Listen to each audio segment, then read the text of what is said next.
Girl, you can point it out. Exactly. Procurement of contractors and materials and activities and payment in respect of the National Cathedral project. Why do you need Ken for that?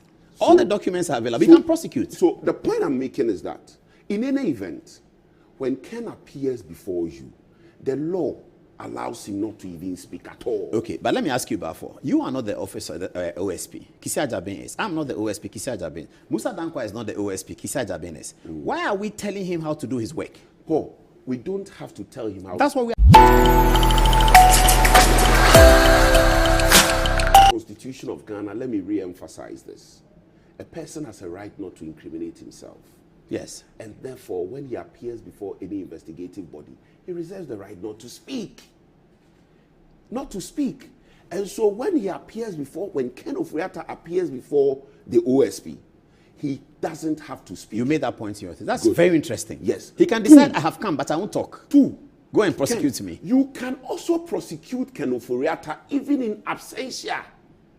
Yes, Even like in they did to absentia. Kevin Taylor. No, in the civil matters. It's a civil matter. Yes. But all they have to do, right, is to commence proceedings, right? Leave the charge with an adult in Ken Ofori-Atta's house, like they did with his letter. You mean the bailies from the court who would be serving those processes? Exactly. They must leave it in. But Ken Ofori-Atta has identified lawyers, Minka Premo, so they can leave it But there. what I'm saying is that he doesn't have to be here. What then is your gut feeling why they want Ken Ofori-Atta in town? I think that it is just a show of power. Whose power? That is the OSP. That is what he's done all this while. Okay, it is to show Ofori-Atta that you are no longer in power. Yes, I am now. I am still there. No, you see, it's just the OSP style. That has been his style. Showing power. Yes. Paul, I mean, we've seen what he's done all this while. Has he actually secured anything in the last 3 years he's been there? Has he secured anything? Well, from the LaBianca died. From the reports he's been issuing, we haven't seen anything for 4 years. He hasn't secured any conviction. No, he has not secured a conviction for 4 years. I mean, I am not criticizing him for that. No, I'm just asking for But criminal investigation and prosecution is a very difficult one, and he knows. Yeah. And that is why you have to be patient with your approach. You have to be tactical with your approach. You don't have to be aggressive. Those aggressions are seen in movies. In movies, not in real life. Do you think we should, are you a member of Parliament, Michelle South, you're an important person, most likely you'll be on the Committee for Legal and Constitutional Affairs. Do you think we should abandon the office of the OSP? Paul, in my humble view, if we have money to finance the office of the special prosecutor, then that money should go to the Attorney General's office. If I look at the resources, if I look at the resources that we've thrown to the office of the special prosecutor, I'm increasingly coming to the conclusion that we mostly say we don't have money for a lot of things, but when it becomes necessary, we find the money. You see, the office of the Attorney General is one very important So office. that Akufo-Addo was wrong when he mooted the special prosecutor idea? Well, I think on hindsight, he may agree with me That he was wrong? that it wasn't necessary. It wasn't necessary. Atachia, the member of Parliament for Abuakwa South at the time, sitting in cabinet, opposed it. Yeah. That the OSP setup was wrong. In fact, on the day that Martin Amidu appeared in the Jubilee House to be sworn in by the president had just walked out of a cabinet meeting, as I'm told. Atachia was in the cabinet meeting and he told them that this thing is wrong. Oh, let's resource the Attorney General's office. He has very brilliant prosecutors. I mean, we have come up against some of them. Will that probably generate tension between the Attorney General and the OSP's office? Did we see that in Godfrey Dame's time? Are we beginning to see it again? No. When Dominic says, I don't have the documents, I don't know what he's doing, I'm going to call him. It was always. Is it suggesting that there's some tension already brewing? It depends on who occupies the office. Of the Attorney General? No, or of the OSP? Of the OSP. Okay. Because you see, when you are the OSP's office, right, and you think you are Kenneth Starr, and that you have to stand in front of cameras from CNN and show them that you are some tough talking special prosecutor who is out to get somebody just to make people in Ghana happy, right? That is what is going to, that's what's likely to happen.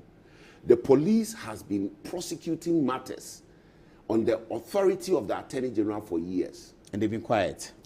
We don't even get to know them. Yoko, the Economic and Organized Crime Organization, has been prosecuting matters. Nobody hears anything, right? The office of the special prosecutor is where the problem is coming from. And I think that it has to do with what the occupant wants to do with the office. Some NDC people said Kisi Ajaben should be removed and Martin Pebu should be made the special prosecutor. That is their view. That is their view. I have nothing against Kisi Ajaben. I think that his style must change. Is what normally creates some of these problems. Okay, so Foyata is coming in May. Yeah. So Kisi will meet him in May. So we have to wait after May to see what happens. Yes. Well, so he's been declared, he's pulled out the fugitive from justice thing. He's withdrawn it. So now he knows where he's coming. So we are in what, February? March, April, and then May. You see. So he can't do anything about the 5 cases until May? Paul, we must begin to reap the fruits of the 1992 Constitution. Absolutely. And this is where I always have a problem. You see, the 1992 Constitution, the struggles that gave birth to the 1992 Constitution, a lot of people are forgetting. You see, Paul, back then, these were things that somebody would announce, report to Gonda Barracks. Oh, you mean we should move away from the cool mentality? We have to move away from that. The raid on Oforiatta's house looked like that. No, we should move away. Do your investigations. If you've gathered enough evidence, your nephews, your children, your aunties, your friends, your mosque members, your church members. But for Oforiatta, they would have been home. Let us stop these things against either NDC or MPP. Let us maintain our reputations as a house. Let us believe in one fact that we are one people with a common destiny as a country. All these things we must stop. That is what I mean. Yesterday's politics we should forget. Because we are destroying each other. And we call ourselves honorable members. We all deserve that. But please, Mr. Speaker, what I'm trying to tell the House is that. Good evening, Musah Dankwa. So it's a pleasure. Please, play back the apology rendition again. So I have received numerous tons of text messages, and everyone has shared the video of Paul Adumotre saying something about Musah Dankwa's analysis. It's been shared everywhere. I have had my fair share of it. It is now my distinguished pleasure to say that I sincerely apologize to Musah Dankwa for being critical of his analysis, which has tended to be spot on. Global Info Analytics, which is a company that Musah Dankwa founded, has predicted the election right. Many people did not see this coming, but Musah Dankwa's Global Info Analytics saw it coming. They predicted the percentage, and we ridiculed them in the studio because it was an outcome that was not thought to be plausible. And we apologize for that. We withdraw the ridicule, and we salute you, Musah Dankwa, and Global Info Analytics. We'll be calling him to come into the studio, if he will, to share some of his opinions and his views with us. But I'll be making a call to him. Tell Musah Dankwa that I'll be placing a call to him to have a conversation about his work and to invite him to come to our studios. Thank you, Musah Dankwa, for coming. We apologize again. Kofi Totobi Kwachi sent me a text and said, you see how idiotic you are? Kofi Totobi Kwachi, he sent me a text like that. And I told him that, Honorable Godfather, don't worry, I'm going to apologize to Musah Dankwa. Please tell Mr. Totobi Kwachi that I've apologized if he's not too busy working on national security. Patricia Pierre said that he and Bevlo Latte had been responsible for the violence. He issued a statement that he had it. Good evening, Uncle Kofi Totobi Kwachi, Director of National Security and Godfather, political godfather to President John Dramani Mahama. Good evening, sir. Musah Dankwa is here. We've apologized. It's 13 minutes to the top of the 10 o'clock, and we are good. Yes, Honorable. How did you know President Mahama was going to win? Was it just raw research? You know, for us it was quite easy. Easy? Yes. Okay. Absolutely. For 3 years, we knew Bami was going to lose. Whoever MPP elected was going to lose. Oh, that's interesting. Whoever MPP elected, whether it was Alan Chemati, was going to lose. Do you think Alan Chemati would have lost? Yes. Are you sure? Yes. If he was a Ashanti chief, would he have lost? Yes. You didn't quite tell us that there would be low voter turnout. Was there low voter turnout? I did, but you guys didn't listen. Oh, you said there would be low voter turnout? Yes. To the percentage that we saw? We gave the warnings for Ashanti region, warnings for Eastern region, for Western region, Central region, across the country. But even in Volta, there was lower than 2020. Yes, across. But why was there low voter turnout in, say, Volta region? no, it was because of the people were disillusioned with the political class. They voted NDC in the past. They haven't seen changes in their lives. They've given NDC, MPP 8 years. Probably things got worse. Why should they continue to vote? Oh, so that was a general thing. Yeah, a general thing. So then President Mahama has a responsibility to save the political class. Absolutely. If he fails, this democracy will be dead. That's dangerous. Absolutely. Oh, so we've gotten there where the people are beginning to. Rawlings used to worry about that. That if we don't do this thing, the people will say that this democracy doesn't work. Are we nearly there? There was a survey that was done about 2 years ago when the junta took power in Niger. And we did a poll. In Ghana? In Ghana here. Relating to what happened in Niger? Yes. What did they say? Over 55% of Ghanaians backed the coup. The political terrain so the changes quite rapidly. excuse that international processes had created an economic problem did not wash. Nobody cared. No, look, people didn't buy into that. Is it because they didn't buy into it because they heard it, but they also saw that there was corruption? Let me tell you. I think there was no sense of urgency on the part of the government to show leadership in addressing the issues. Was the Cecilia Dapa matter major? It was kind of a bubble that was waiting to burst. You know, people had their own perceptions. But I think her case So people were already thinking that these people have 1 million in their homes. And then Cecilia Dapa came. They said, we said it. Yeah. Where were they thinking they got the money from? Government money? Of course. I mean, if you're a government employee, I mean, civil servant, public servant, I mean, where do you get that money from? It doesn't matter whether in your past life you had been doing some work. No, it matters, but people didn't listen. Look, even Akufo-Addo. She couldn't even explain well. Her story kept changing. Oh, she didn't even try to explain. I went to see her and she gave me information and she was too distraught to talk. She gave me information I came to say, but all of us knew that this Cecilia Dapa matter is an issue. Because you see, in 2016, we did some work. And myself, Gabriel Chodakwa, and others working for Akufo-Addo. And Ameri was put out. Then we got a survey from political science. That Ameri thing you are talking about, nobody cares. People don't even believe that one person can, as we say in Ghana, chop $200 million. They didn't believe it. Then bus branding came. Some of us thought that, but this bus branding is not a big deal. I mean, the documents are there, she branded the bus. Then it was put out. And the frenzy with which it caught fire, because people could relate to the amount of monies in the bus branding, much, much lower than Ameri, but they could relate to it. How can you use this to spray bus? And that worked. So when the Cecilia Dapa thing came, we had to look at it. Is it Ameri or is bus branding? And all of us said this is bus branding. Because people can relate to, she has $1 million in her house. There are 85 of them. $85 million in your homes. Not to talk of vice president and president. You people have $200 million in your home and you tell us that IMF has made prices high. Did these things matter? You know, the perception was there that corruption was not decreasing. I mean, quarterly polling was showing that corruption was rising, and people were concerned about that. But I think the missing link in terms of the election was that the opposition couldn't link corruption to something to people.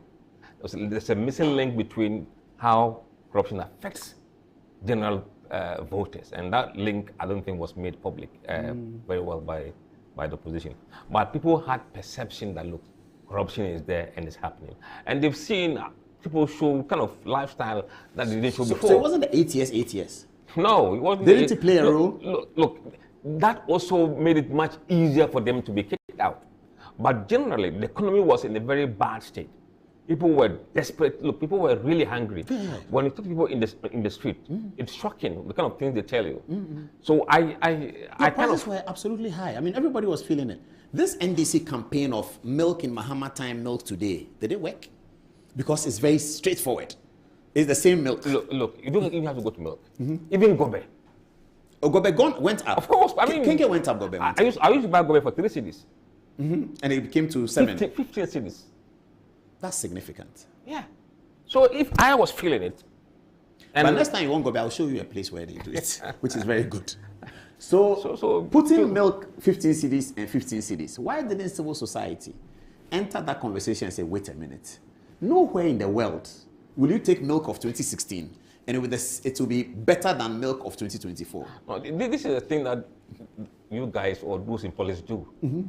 Politics of cost of living. It happens everywhere. Yeah, it happens everywhere. Even in the United States, it was politics of cost of living. It was very much, very that much. really did the trick for. But you see, voters are concerned about their lives today. Only. They care about today. Yeah, makes sense, yes. But that means politicians are going to be on the unfair side of the equation every now and then. I don't think you can see unfair. Oh, if you come in and prices have gone out as a result of something that happened elsewhere. They are elected. Look. I think those kind of argument simply means that we have not planned for the worst case scenario. That's also true. Yeah. So for you to be taken by this international situation so rapidly that you lose control of everything, it means there was no, But nobody won the international argument. Britain's ruling party lost. It started on Germany. Germany's ruling party was whitewashed. Britain's ruling party lost. France, Macron nearly lost because of their political system. He survived. If they had our system, he would be gone, long gone. America, the Democrats were wiped out when they had come in on a landslide 4 years earlier. So in Nigeria is the only place there was a difference. And in Kenya too, there was a difference. Now that was occasioned by an obvious rift between, in the same party, the same ruling party, the outgoing president and the incoming and the candidate of the party. In Nigeria, there was a major rift. The ruling party won on the account of the new person. In Kenya, same thing. Major rift between the vice president was a candidate. Could that have worked in Ghana if Dr. Bawumia had occasioned a rift between he and Akufo-Addo? Could that have worked? You could have made it a bit better. But he'll still lose? Yeah. No, Paul, things were bad. Yeah, I know. Things were very, very, very If John bad. Mahama was not the NDC candidate, will NDC still win? I don't want to speculate when I don't have sense of data. No, but you said if Akufo-Addo, if Bawumia is not the candidate, MPP lose. If Alan is the candidate, MPP lose. Kennedy Japan the candidate, MPP lose. I think it would have been a very close contest if it wasn't Mahama. So if, say, it was Joshua Labi, will NDC have won? I know you haven't done that survey, but... Yeah, so I tried not to speculate. But did the people choose the party or they chose John Mahama? They chose John Mahama. They didn't choose NDC? They chose John Mahama, no. John Mahama they chose. It doesn't suggest so because in Parliament, NDC won it all over the country. The theory, you see, if you understand what they call the down ballot effect, you understand why Mahama's performance affected some of the NDC to win the seats. You think it's Mahama's performance? Absolutely. That affected the NDC party? Yes. Not the parliamentarians? No. It was the other way around? No. Does it even happen in your work that the MP can affect the presidential candidate? It's always the presidential candidate who affects the MP? It's always the presidential candidate who affects the MP. Okay. The MPs try to link themselves to the presidential candidate, and sometimes it's difficult. If they are so bad, doesn't matter how... I believe you because I've been in campaigns where MPs who are going to win have insisted that the candidate must come there. And I was there when they were pulling John Mahama to Labadi. It was so tight schedule for him. He spent about 15 minutes in Labadi. And the lady insisted that, but she was very popular. Everything showed that she was going to win. But she insisted that President Mahama must come here. So if you know Labadi well, he couldn't even get inside. It was at Olympia. And he just came in, did his thing quickly, and all they wanted to say is that President Mahama had come. The same thing happened in Teshi, in Nungwa. So he was so tight that he couldn't go to Teshi. But they wanted him over there. I don't know, was it in the last election? This 2024, I mean, see, a lot of them were... Mahama did not do, of 275, Mahama did not do every constituency. You know, if you look at the polling number that we were seeing, I don't think he needed to be in some places that he went. Yes, I think that's what they calculated. So he didn't go everywhere. Yeah, you have to use the time wisely and see where you think the margins are going to be very thin, and you go there and bolster them. But where people like places like Laboni, those places Labani, he needed to come because the lady wanted her. But those the poll numbers were just lopsided. The MPP MPs who lost, yeah, did they lose on their own account or is the unpopularity of the MPP? Both. But the biggest reason they lost was because of the party's performance. Those MPP people in Ashanti and Eastern who did not vote, what was they protesting against? One, I think they were not happy with Nanado. Nanado in particular? Yes. Was it tribal? In Eastern and Ashanti especially. Was it tribal? Look, let me tackle this once and for all. Yes, please. You see, in this country, the dynamics or the demography of MPP voters are largely Akan. Yes. About 65% of MPP base are Akan. Now, you have an Akan base, but your candidate come from a different group. Right? That's deep, eh? Yes, that's deep. You will struggle to galvanize the Akans. Why won't the Akans vote for another tribe candidate? No, you see... Are they MPP because they are Akans, or they believe in the MPP's philosophy? Look, there are people who are MPP because they are Akans. Simple as that. They are MPP because they are Akans. Akans, yes. And if you look at what has happened, I mean... They feel the MPP is their party. Of course. Okay. Whether in opposition or in government is their party. Akan for party. I mean, we've said it. They've said I'm an Achim, I've come from the same place, so I know what we say. So it is seen as Akan base. So when you give the Akans what they feel to be an alien to them, they are not galvanized, enthused by it. And what is alien to them is determined by tribe. Of course. You see, the only Will thing... the Akans take a bono? They are all Akans. They consider bono as Akan? Yes. Kintampo? Yes, they are all Akans. So, Chebi, Achim Swedro, They are all Akans. Western region, They are all Akans. parts of Central region. They are all Akans. But that means you can do a double Akan ticket and win if you're MPP. It's about numbers. Yeah. It's you have to work out where the numbers So come those from. MP people who said that MPP is in trouble because they have moved away from their base, should we have listened to them? Look, during the polling season, when we're polling, when you put an Akan candidate against Mahama, the gap shrinks. Oh, that's interesting. Any Akan candidate? Any Akan candidate. Say Kennedy Japan. In fact, Kennedy Japan was doing better than Baumia against Mahama. Who? And Kennedy Japan. Or was doing better Yes. against Muhammad than Baumia? Yes. And then even when Alan was in the race, the same thing was applied. Alan was doing better. Yes. So if Napo was the candidate number one, would it have made a difference? He comes from Menchia. It could have been, it would have been worse. But you are saying Akan. No, Or about him in particular. I mean, look, Napo's personality is different. So Nakan, but even Nakans didn't want him. He lost massively. How didn't the MPP decision makers know that the Akans may not like Napo?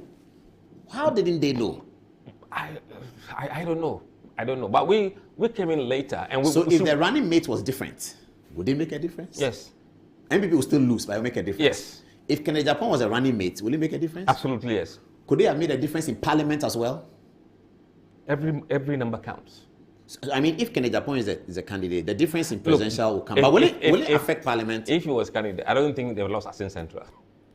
Yes, I mean, straightforward, you can say that. Yeah. So, at least for that one. There are areas that he will have influence. And there are people who he would have galvanized to come out and vote. What about the women? If Baumia had a female running mate, would it have made a difference? No.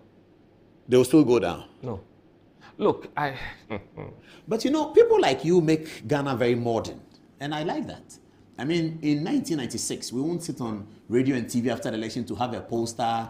I mean, we had Ben Efson, but his work was not as detailed as we see today. Perhaps he didn't have equipment, he couldn't go everywhere. But this is very, very detailed. Wow. Anyway, so what is the latest? You said Baumia's defeat had nothing to do with Islam. Tell us about that. Okay, let me take it from, let's say religion. Okay. Religion. Let's look at this from this point.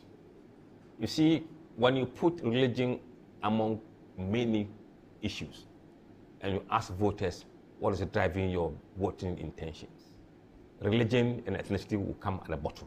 Ethnicity and religion? At the bottom. But you said the Akans don't want to vote. No, I'm coming step by step. Okay. Right? But when you take religion out and say, will religion or did religion influence your decision, then it elevated. Why?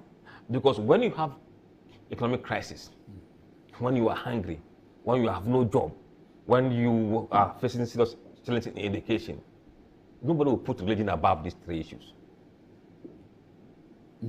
I get right? it. So they are very dominant, saying that, look, he will put aside his religion. We have something for you. And this is a chart, Christianity, that it will not supersede these three issues. But the warning is that if these issues are no longer on the plate, will religion still remain at the bottom? The answer is no. Oh, so even when you solve the economic problem, it is then that the religion comes up. Absolutely. So when they are happy with the economy, they still check. Absolutely. Who is that? Who is this guy? Who is this guy? Absolutely. That is why when you take religion out on its own or ethnicity and say, how will it affect your vote? About 20% of voters say it will affect them. I see. If John Dramani Mahama was a Muslim, would it have made a difference? For NDC, I would say that they don't rely so much or entirely on one particular religious group, because most accounts are Christians. And that's where the MPP disadvantage comes from. Because your base is an Akan, and Akans are almost 90% Christians, you are caught up in between the biggest religion and the biggest ethnic group. If you look at NDC, it's a fragmentation of group of people. Small here, small there. And the religion doesn't play a big role in NDC. But for MPP, it will, because the base is not fragmented. I was expecting that polling stations that are dominantly Islam will vote for Muhammadu Bawumia. No. I called my reporters on at the close of votes in the night in Nima. MPP had lost heavier than they did in 2020. But what happened? Look, I've always said, I mean, people were not listening. I have the privilege of growing up in Zongo.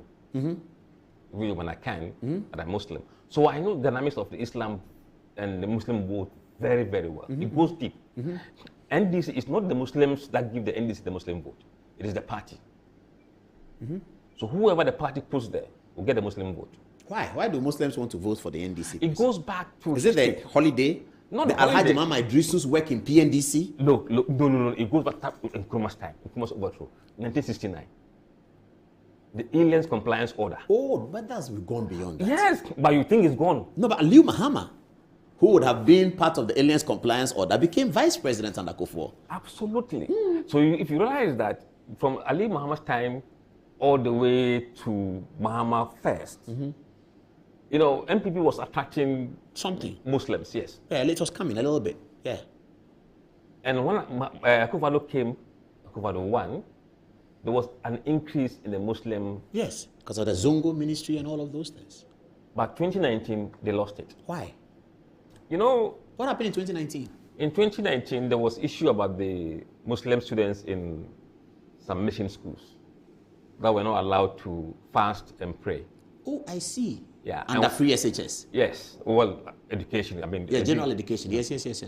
And they were huge cry. Oh, they were compelled to eat during the They Ramadan. say health and safety issue. They were not allowed to fast. I mean, we've been fasting. But were the Muslim community in this 2019 episode that you mentioned, which I've heard, were they also concerned that the vice president couldn't do anything about it? Absolutely, he was I heard quiet. that. I heard He that. went quiet. I heard that. He went quiet, and that really did a big damage to him.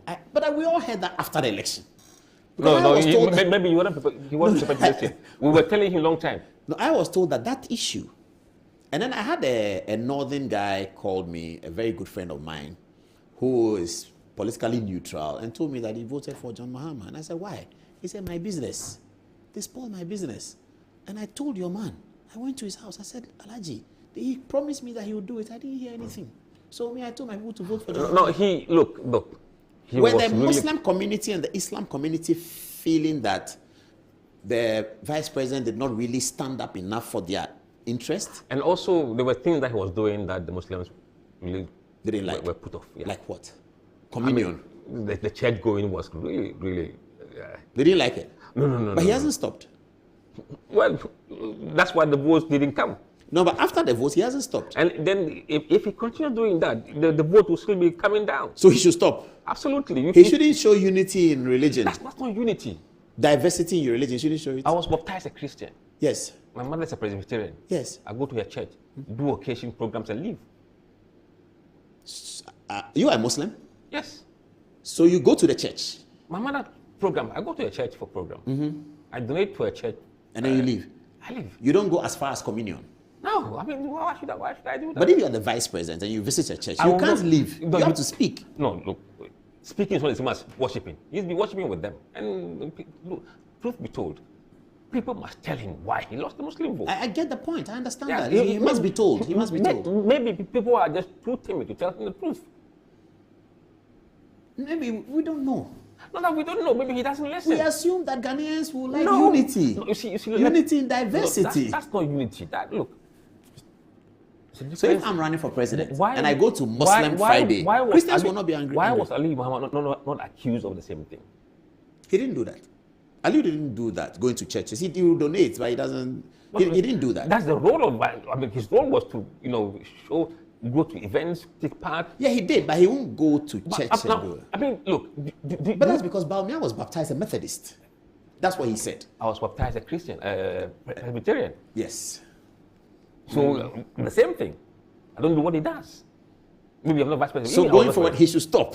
Look, he should be who he is. Muslim. No Christian, nothing. No, you can go to event. You can take part in event ceremonially, and but taking handkerchiefs, dancing and jumping is not part of your Islamic religion. He didn't jump. He was just dancing. Paul, I mean, we don't want to be glossing about this thing. Let I know, the I'm man just know joking. him. Because But it's very interesting. It really affected him among the Muslim community because they just couldn't. So Musa, this is what you do full time. No. Oh, I see. But when I checked, they said you stopped working at where you used to work. I don't just want to mention the place. I'm a consultant. To them, to the same people. No, to other companies and other organizations. In that space, IT. Yeah, not IT. It's a project. Okay. I consult for World Bank and other organizations. Yeah, I was following you. I saw that. I still work at Somebody even project. accused you that you use the World Bank research, then you add you add questions that are political. It's not me. It's your friend. It's not me. Who was doing that? The one that don't mention. He's your friend, not me. All right. So the last thing we'll talk about, the polls still show President Mahama rising in popularity. Very popular. Let's hear that. Why? Very, very popular. Is it because of oral? Why? No, you see, I think people must begin to figure out how to tap into the feeling of voters. The optics. The optics and their mindset and what they expect. Sometimes you don't need to do much.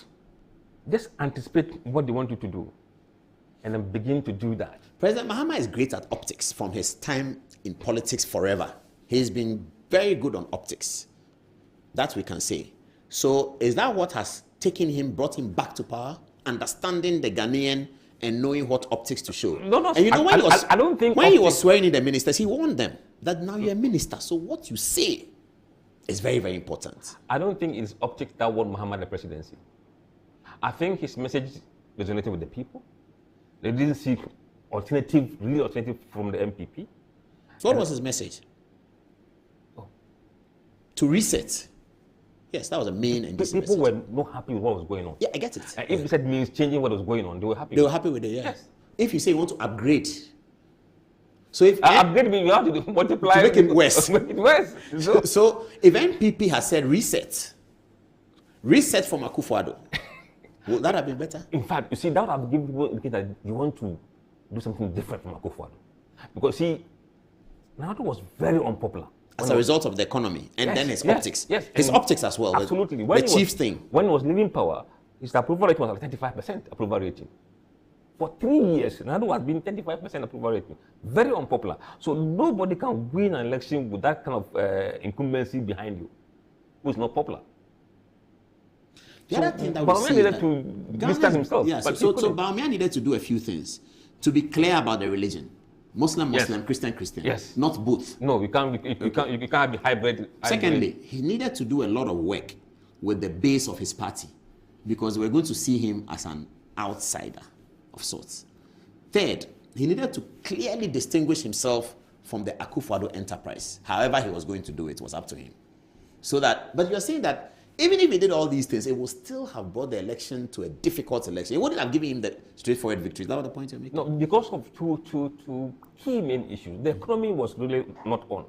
And then two, the demography. The demography is something you cannot change in a short period of time. It takes social revolution for certain group of people to accept certain people to lead them. To lead them, yeah. Wow. Wow. And that is very fundamental, and that's systemic.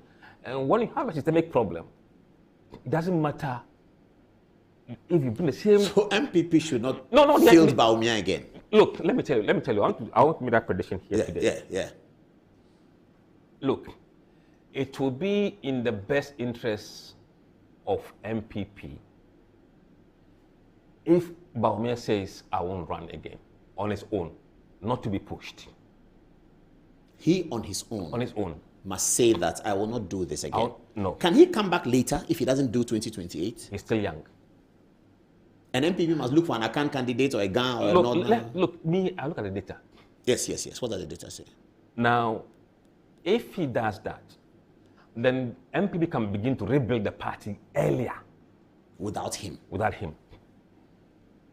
Because the problem he brings is systemic. Okay, there's another theory that nobody has won Ghana's presidential elections by coming once. You have to come twice. No, you see, those kind of trend thing, that's what killed us last I agree with you on that one too, because 2024 changed almost everything. Absolutely. Now, what 2020 and 2024 has taught us is that the Ghanaian voter is very matured. Because the victory that was given to MPP in 2016, landslide, 4 years was whittled away. And then after 4 years, they gave NDC an unprecedented victory that only Rawlings was getting. And we don't trust the Rawlings elections, but fair enough. Rawlings alone was getting those figures. NDC have a huge majority now. Analysts like you say that, oh, don't mind them. 2 million people didn't vote. Add 2 million to Bawumia's 42, MPP wins. They should sit down. If they don't do their work well, in 4 years, that thing will vanish. Because the Ghanaian voter is now showing that he's very, very mature. Because when you look at the 2016 figures, almost all the amateurs like us predicted that with this kind of landslide, it's not recoverable in 4 years. It's recoverable in 8 to something years before our eyes was whittled away. On election night, I was here when it was announced that Akufo-Addo had taken a 1 million lead. This is around 2 a.m. I went downstairs to celebrate. 5 o'clock, I was called that, Charlie, the thing is 500,000 now. And I said, what? It's gone. They said, yeah, it's gone. But are we winning? They said, yeah, but we are winning. Parliament, nobody was telling me. 4 hours later, I ran to the center. And when I saw the figures, Parliament was, at that time, we were waiting for Martin J. Mensah Kosa. It was Martin J. Mensah Kosa who brought it to 137. So this is just 4 years. Should the NDC look at this and be worried about the governance style? Or the victory is big enough to transcend the next election?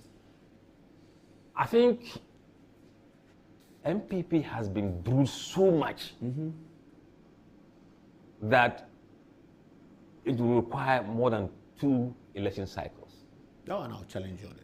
No, you can challenge me. That's why I'm unconventional. NDC I am was, unconventional. Yes, I get it. NDC was so heavily bruised in 2016. John Mahama is still today punishing some of the people based on the crisis they had post the election. Look. Let's look at where MPP lost in the last election. That's how you see that they have a problem. Their home base. Yes. But it's because they didn't vote. Who told you? But that's what the figures show. Which figures? The 2020 voters register, the number of voters, forget about percentage of turnout. Forget about that. Over 20% of MPP voters didn't vote for Bawumia, but for Mahama. 20%. So 80% didn't vote. 20% voted for Mahama. Okay, the logic is that even if those who were at home didn't vote, if they had come out, the proportion will not change. But Mahama added only 100,000. From your figures. But who told you that those who voted for Ronaldo were MPP people? So you see, we have to... No, I get that. But Mahama only added 100,000 over 4 years. MPP lost 1.8, 2 point something million. I am telling you... Unless we can trust the 2020 figures. But if we can trust the 2020 figures, it shows that John Mahama added 100,000. There are people who will argue about the 2020 figures. Fair enough. But let's look at it. If we say Mahama added only... That's what the figures show, yeah. And the same exit polls shows that 20% of MPP voters went for Mahama. That's fine. That makes it worse because it means that Mahama's 100,000 had MPP people in it. And also the 2 million, there were NDC people who didn't vote. Why? NDC? You think anybody was happy? But if NDC is not happy, they'll vote for Mahama. What was the turnout in voter regime? It was lower than, I don't have the figures. It's lower. Yes, lower, yes. But they didn't vote for MPP either. They just didn't vote. But those who sat at home, they didn't vote. So you see, the apathy, you can't say there's MPP vote. It was general people who... No, I'm talking about those in Ashanti and Eastern, that part. It's still, I mean, look, if we have the figures, for Ashanti, about 600,000 people didn't vote. Based on the voters register. Yeah, didn't vote. And then if you look at Eastern region, in fact, Eastern region didn't vote, but a lot of them who voted for Mahama. So, including MPP people, yeah. So look, their party was across. Eastern region, Akufo-Addo's home region. They nearly lost. They were also angry with him. Everybody. How was the vote in Chebe itself for Kingsley? Did he increase? I haven't checked Chebe. I haven't checked Chebe in Okay. particular. But I mean, they're not really unpopular in this region.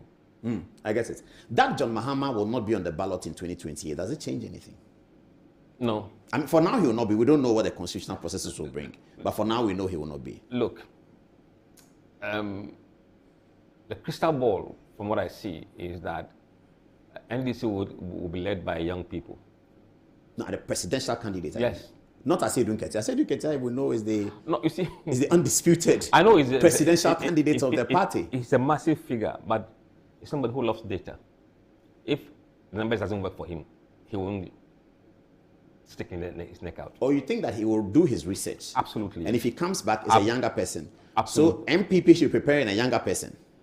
Well, they have their own problem. Which is how to deal with the Baumia factor. Absolutely. And that's a big problem. That's the biggest problem. Because if they don't deal with him very well, the North will gang up against MPP in the future. So MPP is running into a catch-22 situation. So, yeah, they have to be very careful. If you take him this, if you don't take him that. I think, look, if you ask me, unless he himself says, I'm not going to go, I'm taking a back seat, then I think all will be well. But if he contests... Oh, but he will contest. And if he does contest, I think he will win. Yeah, he will win. He will contest. I think he will contest. If he contests, he's most likely to win. Yeah, but with probably narrow margin, worse than the last time. But he will still be the candidate. Yeah, I'm saying that. And then we come back to the general election, the same issues. But he's young. So if he has a Omane Boama or some young person, and he's second time on the ballot, people will still reject him? You have to be able to wipe out your sins that the party has accumulated before 2024, and whether NDC is able to steer the ship in the right direction to 2028. If they're able to stabilize it, I don't think MPP will come to power 2028. So the only hope for MPP is that NDC runs a bad government. Yes. But John Mahama knows that if he runs a bad government, his party will lose election. He doesn't want to go back the way he went back the last time. So it's up to them. So it's up to them. It's going to be a big deal. Thank you, Musah Dankwa. And sorry about our ridiculing. We will learn from you. So we're looking at your figures, and also once you do a poll, we'll pick it up and then we'll call you. And apologize to your family as well. Okay. All right, let's take text messages. Should we? No, let's go straight to the interview. Producer, what do you advise? Break for text messages? Okay, message break. Let's take text messages. So let's start with Antoinette. Right. Thank you so much. People have a lot to say about the interview that every comment is given. Lord Jack says there are some that... Sorry about that. Right, people have a lot to say about the interview, especially the comments that were made so far. Lord Jack says that the assumption that Baumia lost because of religion is an NDC propaganda, He says that worse things were said about Akufo-Addo, but today he is a former president, so this analysis does not do it for him. Kofi Jemfi also says to tell Musah Dankwa that the fact that the NDC won the election does not mean that anything he says is correct. People were actually tired of the NPP, so they were voted out. When the people are tired of the NDC in the same manner, they would vote them out as well. Nixon Ashan says, I strongly disagree with Musah Dankwa on his take on Baumia and his friendship with the Christian community. He says a VP is the second gentleman of the nation and stands a symbol of unity. He cannot go to a church and just leave. Tell him that when Nanado lost in 2008 and 2012, we were made to understand that he was the problem for the NPP, but later he became the president. So this analysis speaks to him as well. Now, Lily Will says, still on the comment given, that Mahama also goes to the mosque to pray with them. So the NDC went to the Zongos to talk to them as well. Therefore, Musah Dankwa should stop their propaganda. Shadrach Imbelam says that when the NPP lost in 2008 and 2012, many people said all kinds of things about Akufo-Addo then. and that he is the problem of the NPP. But when the time was right and the NDC was now unpopular, NPP had their way. Therefore, in the same vein, when the time is right, NDC will become unpopular and NPP will have their way again. Yao February says, interesting discussions and thoughts from Mr. Musah Dankwa, the researcher of the movement in the Ghanaian politics. And lastly, our Fromba Radio and TV on the earlier interview is asking what the difference is between Cecilia Dapa's money with her background and husband and Okujetu paying $10,000 a month for 8 years.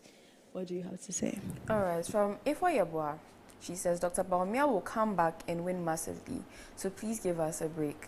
From Nanayao, he says, Paul, your honesty to apologize was spot on, and your courage to invite Mr. Dankwa to the studio is commendable. I'm enjoying the program.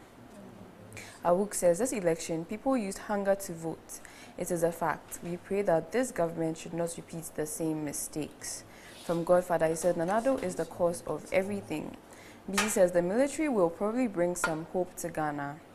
Samuel Fusuban says, even though I love the boldness of the lawyer Bafo's opinion on the creation of the OSP by Nana Addo Dankwa, the officers appointed to run have been highly disappointing to the cause for setting such an investigative agency for the court.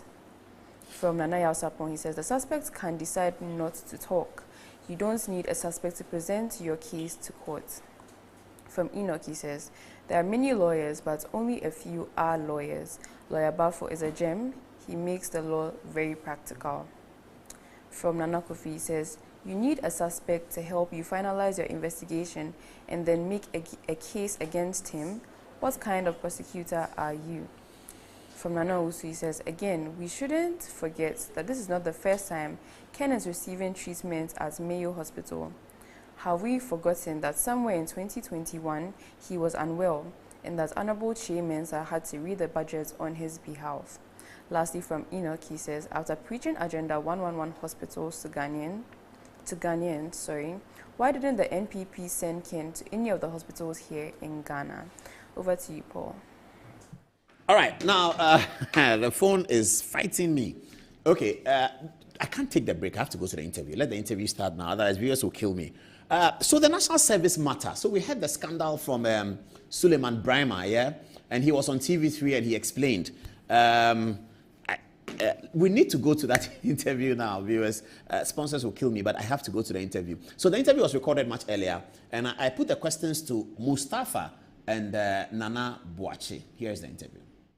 So that's an interesting part. But we would like to begin the conversation with our two important people. The former Minister for Sports, who is the acting director, and the national organizer of the New Patriotic Party, the Big Nanabi. Gentlemen, good evening. Scandal. So let's start with the beginning. How do you generate the PIN, the so-called 100,000 PIN, 91,000 PIN, that then becomes 88,000? How does it work? So, Paul, first of all, let me say thank you for this opportunity to at least bring some clarity to the major issue that is trending currently, and also to thank your viewers for listening to us and for viewing us. National Service, I just want to give you some background, and I know you did some background. In 2015, there was a scandal, and that scandal brought in Dr. Kwesa White, who was the then chief presidential staffer at the presidency, was reassigned to National Service to be the acting executive director. When he came in, he put in certain steps. The first steps he put in, because before Kwesa White, the payment of National Service personnel's allowance was done on table. Okay, it was done on table. So when Kwesa White came, then he decided that let's now pay National Service personnel by eSwitch. And eSwitch is Bank of Ghana, GIBS. GIBS is Bank of Ghana subsidiary agency. So they will pay, and the eSwitch is biometrically a card that you use to do. You have to take your biometric data for you to have the eSwitch card, so that you'll be able to access money that is put on your card. Then in 2017. We were invited by His Excellency, the President of the Republic, Nana Addo Dankwa, to serve the good people of this country as the acting executive director and my two deputies.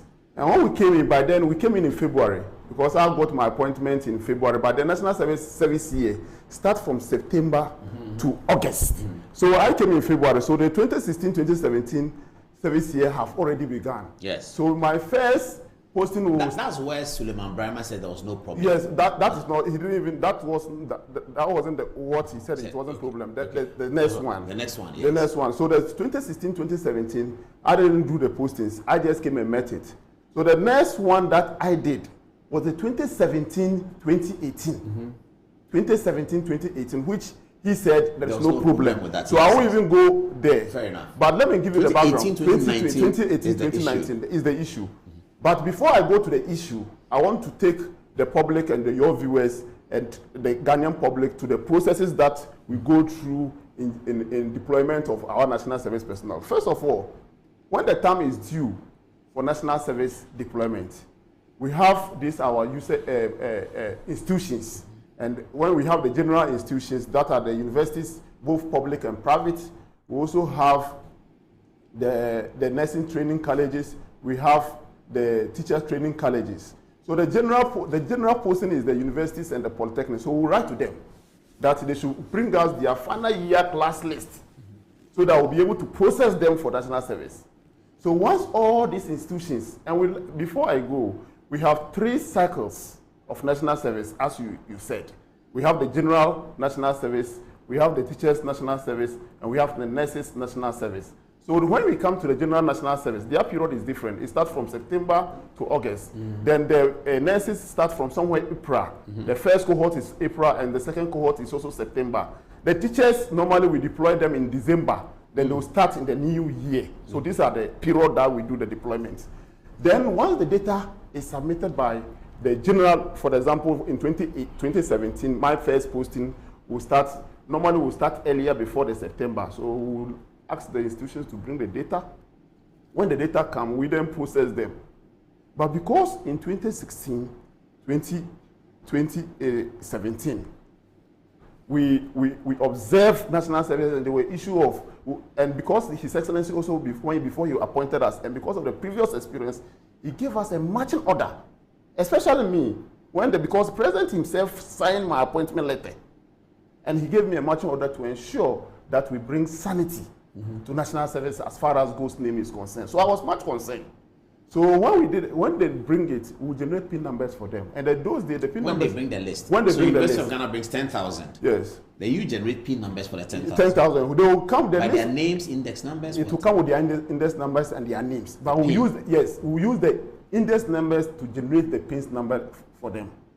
We'll use the... So that every PIN number should be unique? Yes, to the person. But our first deployment, when we did our first deployment in 2017 to 2018, which Suleiman Ibrahim of 4th Estate said there was no issue, we detected a lot of problems. And the problems we detected included impersonations, and some people, for example, if you have completed teacher training college and you are posted to Tamale to go and teach, and maybe you had a diploma from teacher training college or you had teacher certificate from teacher training college and you're teaching in Tamale, you're already a permanent teacher. So when you get the opportunity to further your studies at a university, for example, University of Ghana, and you finish your university and you are going to, you are supposed to, we ask the university to submit their class list to us. They will include your name into the class list. But because you're a teacher, you will go straight to your teaching because you were posted as a servant, somebody who is already on government payroll. So you go back to your teachings, your study leaves, you go back to the schools that you are teaching. So you might not be interested. Those days, the teachers were not interested in doing national service. But we realized that in our first posting in 2017 to 2018, people were impersonating the teachers. The teachers. Okay. The teachers, they were impersonating. So how did you do with that? Because we realized there was investigation. Manasseh Azure did the investigation, and we called in even national security. But Manasseh is also 4th Estate. Yes. At that time, he did the investigation. He even visited my office at that time. Then you spoke to him? Yeah, I spoke to him, and I took him through all the process. Then I took him through all the process. Then in 2017-2018, when we did all this, we identified this impersonation. We called on national security and the BNI. Then the BNI, it was BNI, National Investigative Bureau, NIB, to assist us to come out with a very solid platform so that we'll be able to deploy this national service without a program. So our next posting was 2018, 2019. That's where the problem is. And that's where Suleiman Ibrahim have detected this problem. In 2018, 2019, on 4th May 2018, we issued a press release asking all prospective national service that their PIN numbers have been generated. And this was 100,209 PIN numbers that we generated from all the institutions. Out of that, 85,708 were deployed. As at the time of deployment, those who have gone through the registration, because when I was telling you that when we generate the PIN numbers for them, they have to go through the registration process. And because we detected this duplication, we put in some system, a new national service deployment system. And in that deployment system that we put, number one, we put in the central database system. We linked it with our website. And because we link it to our website, the central base system contains the national ID, the passport of everybody who has passports. ID is on the central database. We also have the driver's license. Those who have driver's license too is on the central database. Those who have SNIT card it was also on the central database. So we then decided that, okay, if we have this data, that we can use it to link up with our national service system, it is easier for us to be able to detect those who are impersonating. Why? Because once you come to register, we have generated a PIN number for you with your index number and your name. Then you come and register. First of all, we'll ask you to put in your index number. Once you put in your index number, you have registered, we'll ask you for your national ID number. And that is the time we introduce the national ID number. And then on this communication, we spell out all the details that you need to make sure that you're able to go through the registration. So the the system will pull your ID, Paul Admochery, with your passport picture, your passport with a bio page where your picture is, so that to ask you, can you confirm your details? Then once you confirm, then you go through the registration process. Then you complete your registration. So you mean if I'm going to register as a national service person and I have a passport, since you introduced this central database, once my name is there, the passport will come up. Yes. For me to confirm. Confirm. And if you don't have passport and you have any other card that is it will pop up. Okay, all right. Then what we also detected during that process, people, when you have, as part of the registration process, even when you have your ID has popped up and you have indicated that it is you, Paul Admochery, then we'll say, okay, upload your photograph so that we can match the photo on the ID vis-a-vis the photo on the photo that you uploaded. Do all these things. If you do all these things, then or are you suggesting that it's because of these checks that you had the 100,000 to 85? Yes. So that 15,000. Yeah. So that 15,000. They didn't survive the test. The test. Most of them did not survive the test. I get it. Most of them. So we deployed. Then at the time of. But Suleiman Brahma seems to say that it's normal. So he said there was 90 something, 80 something. That's quite normal. But he was missing out because he was using the deployed list as the eligible list. The eligible list are the class list that the university have submitted to us. Mm-hmm. Then once we generate the PIN, they become eligible. Mm-hmm. But those who want to travel, but then if you're in the university, if I'm in the university and I want to travel to do my master's, and even the University of Ghana submits my name, I'll be interested to go and do the registration. I'll just go. So those who go through the registration, they are the only people we deploy. So you have the 100, then you have the 90, which he saw, which Suleiman Brahma talks about. 85,000, which he talked about. No, 85 is the final one, but he talked about the 90 something and says that the discrepancy between that and 85 is fine. But you are saying you actually started from 100 to come to 90. And you want us to believe that it is because of the central database system that people couldn't survive. Okay, fair enough. Okay, then in 2018, after we have done this, somewhere in November, government took a decision. And the decision was that as at that time, teacher trainees were not going through national service. It was only nurses and the general national service personnel, and that is the university and the polytechnics and nurses. And the nurses had 2 cohorts or 2 badges. Then the government took a decision that all teacher training graduates should go through a licential exams and pass. Then before government will then get clearance from Ministry of Finance for them to be able to do what? To be employed. But once they are doing their licential exams, they should take advantage to do their national service because it will become a requirement for them to be able to be employed. Then national service, at that time there was even agitation from the teacher training association. So the minister then invited, that was the letter that you have, the minister invited the leadership, invited national service management, and invited teachers council for us to meet and let them know why, the reason why they should do national service. And we were successful. So they accepted. And they even after that came to my office, we met, and they issued a press release. We also issued a press release, and it's in public. After that, then we deployed our first cohort of teachers, which was in November that we deployed that, and we made it public. You told the general public, the one I read. Yes, the one you read. How many people were there? Do you know? There were about 16,000. 16,000. Okay. Yes, So I that have was the the first teachers. So the first teachers postings was about 16,000. Okay. 16,000 that we posted. Then once we posted them, but when Suleiman Ibrahim did, he only took. So at the end of the service year, national service year 2018-2019, we are supposed to go to Parliament. Yes. And normally when you are going to Parliament, you have to then take the summation of those who did the national service general posting, and that is the universities and the polytechnics, those who did the processes of validation and validated, and you are posting them. There are majority who are still on the system pending. Oh, you have a column for them pending? Yes, pending column. Why are they pending? They are pending because they've not been able to satisfy the requirement, the controls that we are putting on the system. No, I was coming to the index number, the duplication of index numbers, wrong index numbers.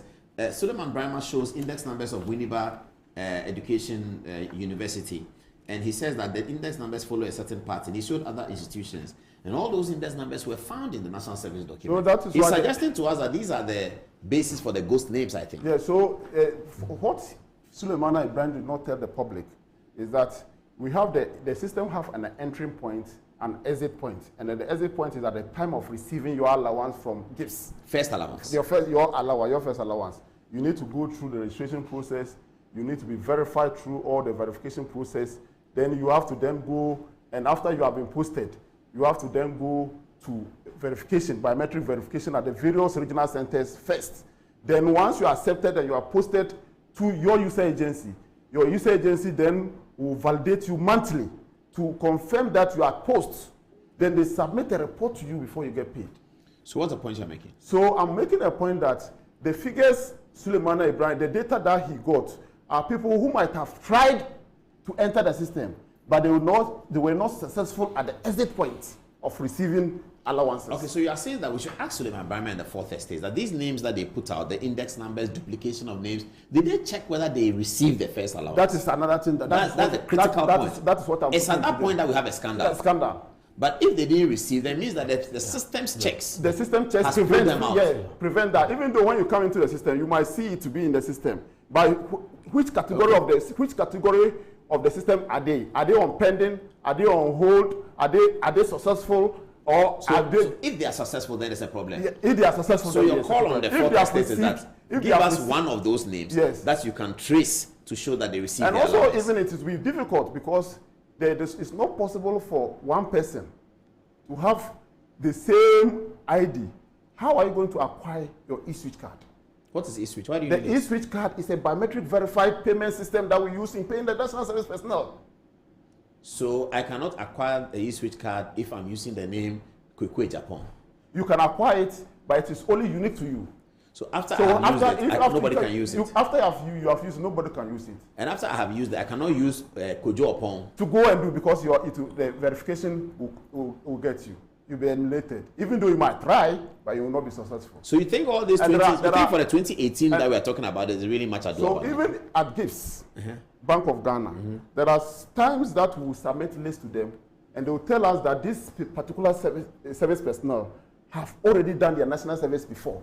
Oh, wow. Yes. And they will send us those data. And it's part of the verification process. So what do you do to those people? Those people will then they will block them from the system from being received. Why don't you go further to arrest them and prosecute? Oh, because we don't have the capacity. Normally we will report them to the security agencies to deal with them. Let me come to Nanabi. Thank you very much, Paul. Paul, what Fourth Estate did was just to play some sensational games. They did a shoddy work.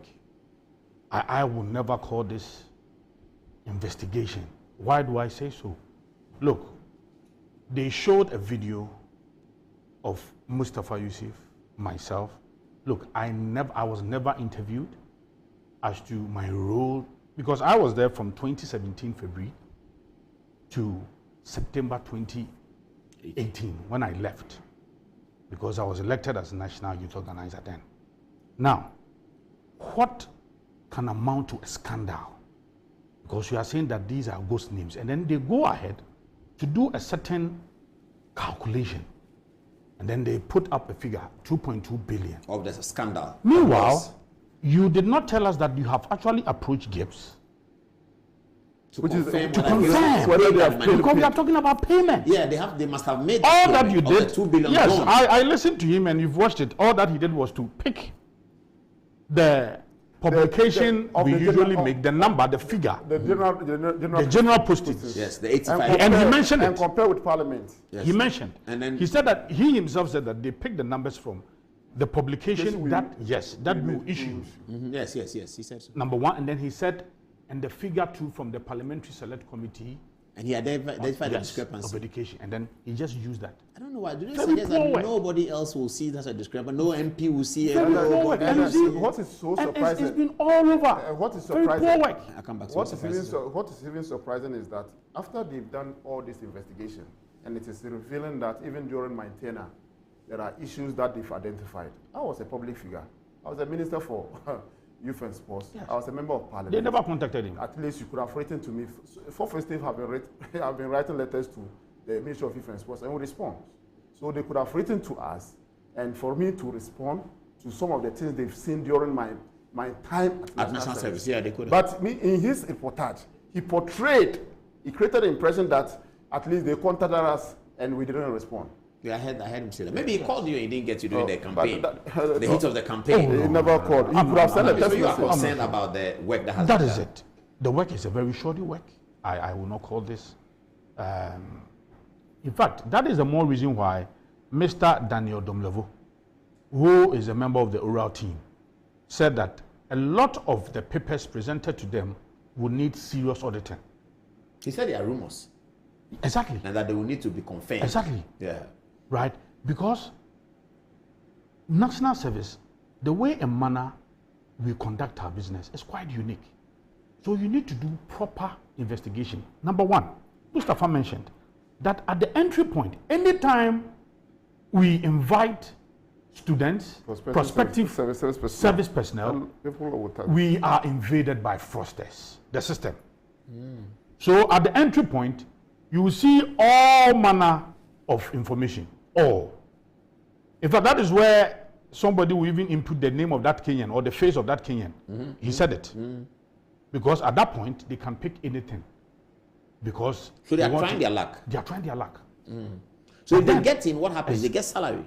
No. If they're able to succeed. No, you cannot succeed. Because you cannot by succeed. The time, so when you use information at the entry point, and then you label it as a scandal, and you put a certain spin, sensational. And at a point, he was even making a categorical statement. Because you recall that when he said that, 2017, 2018, there were no problems. There were no problems, yes. But the fraud started in 2018, 2019. Exactly. Yeah. He was even making categorical statements. But President Mahama has called for an investigation in the National Service. If there's nothing in there, ideally, wouldn't have even come here, would have waited for this investigation to be done, because definitely when they do the investigation, they will find the truth. But because even after he has submitted the report to the oral team, he has petitioned Office of the Special Prosecutor, and also even President have issued an investigation to be done. He decided to go to TV3, and even after that, he could decide to go to TV3 to do it. That's why it is important that in the court of public opinion, we bring clarity to whatever he's putting out. Let me come to... there is another issue that I want to bring.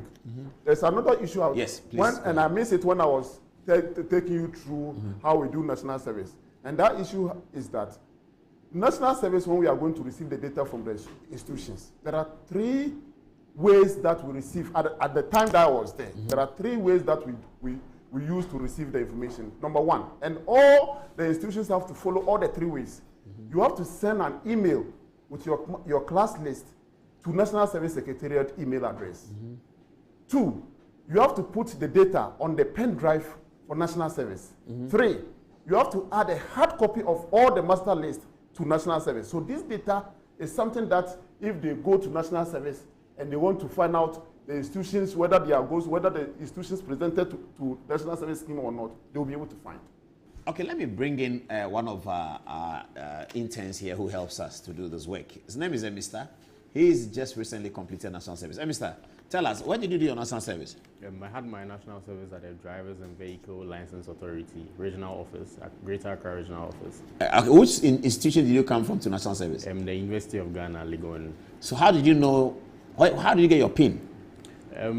Usually our PINs, we receive our PINs, they are already generated for us. So we get them and we are supposed to check where we've been posted to by, usually there are issues where there are cases of special posting. You take your forms there and it's being endorsed for you to actually show that you are registered under that municipal assembly. So then you then take it to DVLA and it's also endorsed. Then you bring it back to LADMA to show that you've been accepted to have your national service at DVLA or wherever you were assigned to. Then so when you bring it there, your biometrics are captured. And with those biometrics, for my time, every month you are actually supposed to submit an evaluation form.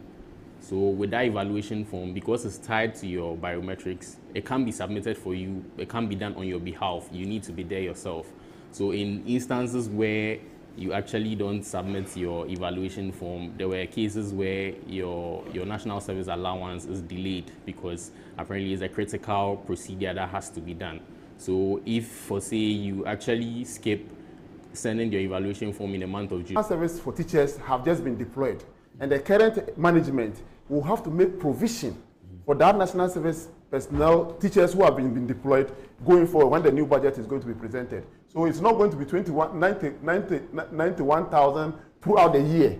It's going to increase. Yeah. And this is the increase that we are calling scandal. Yes, this is the increase that they are calling. So when what if we add up? If we add up teachers and nurses in your time, and we still find that there's 1,000 left, so what normally happens, per my experience, that when we have even generated the PIN, we have generated the PIN numbers, and people have gone through the registration process and they have deployed.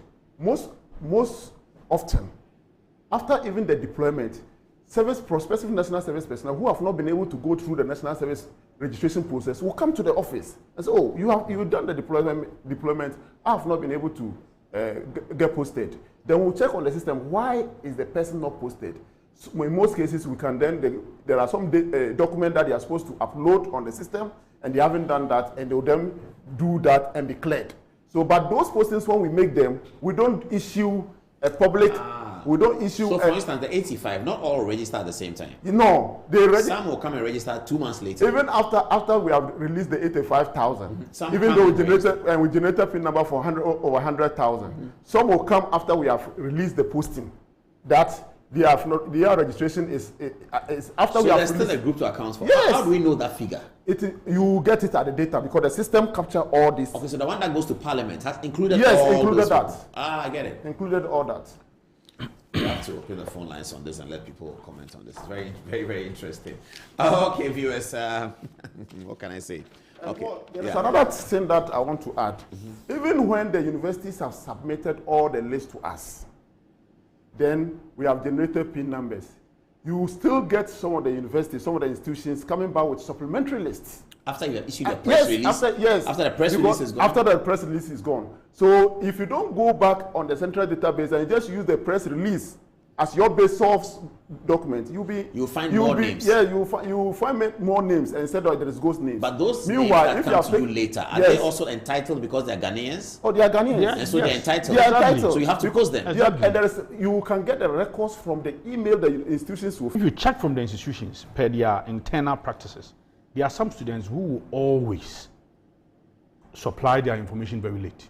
So, or they are owing, they've not paid yes. their fees, and the Yes. institutions will say, okay, because you haven't paid your For fees, valid reasons. will not allow you to do the national service. Exactly. Then when Yes. we release, they'll go and give them pressure, then they'll bring Exactly. a supplementary Right. list. So if you just take the publication, officially, they will present their data, but then subsequently they will receive some other information, and then they will label it as supplementary, and then they will bring it, and then we are obliged to also work on them. So that is why I'm saying, Paul, in all of this, in conclusion, look, if you want to plunge the country into such a sensational publication, and then you are saying that you want to label it as ghost names, and then you don't go to the end point. Where is the end point? Where payment is made. And then you only take a certain figure at the time we are making this known to the public. And then you go to Parliament, and the Parliament is what Mustafa has just explained, a summation of the regular national service plus the first cohort of nurses, second cohort of nurses, and then the teacher trainees. So you omitted 3 important elements. That is what, yes, you omitted. And then But the other thing is, why didn't they put a question to Parliament? I mean, whoever in Parliament, this committee in Parliament received the Committee on Education. Education, community. Yeah, so the chairman of the Committee on Education, they ask him that, Mr. Chairman, did you notice this discrepancy? On this 9th parliamentary, to go to the Committee of Youth, because national service now have been put under the Ministry of Youth right. and Empowerment. Yes. Okay, it's taken from education. Yes. Education. Okay. So, Paul, that is the point I'm making. So that is why I'm saying that for me, it is a shoddy work. We've been misinformed. If you're talking about ghost names and ghost payment, and then you do your own calculation and you put such a huge figure, and then you throw the entire nation into that mood, at least do a very good job, proper job. Go to that point where payment is made and check whether those people were paid. Because by the time you start at the entry point and that by the time you exit, just like what the young man just explained, you need to go through a lot of biometrics, a lot of verification, a lot of processes. And at the point, at the regional level, the reason why we do so is because they even want to see you physically. Yeah, that's what he said. Exactly. So that is why we do it even at the regional basis, at the district basis, at the municipal basis. Let's wrap up with the other issue I want to add, because of mischief, people will say, okay, we said payment points, so we'll go to controller, and controller, in most cases, you can send a request to controller. Controller, for example, you send a request of 85,000 to controller that this is about national service